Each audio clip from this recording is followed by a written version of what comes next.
ఒక distance formula ఉంటుంది, లేదా distance by time is equal to velocity. నేను ఇక్కడ యూ అని రాసుకుంటా.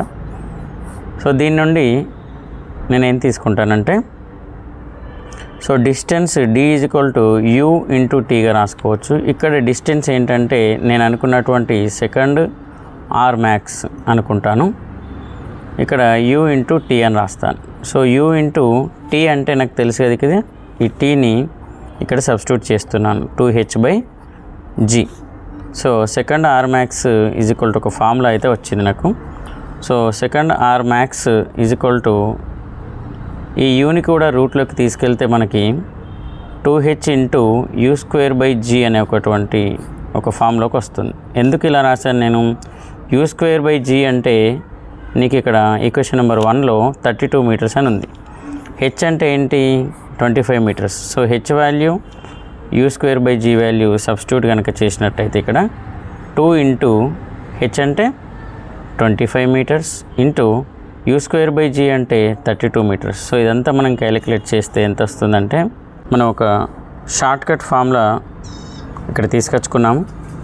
దాన్ని 2h into u²/g. So u²/g అనేటువంటి దాన్ని మనం ఇక్కడ 2 ఇంటూ హెచ్ అంటే the given tower height into u²/g అంటే ఫస్ట్ ఇచ్చినటువంటి r1 అనుకుందాం.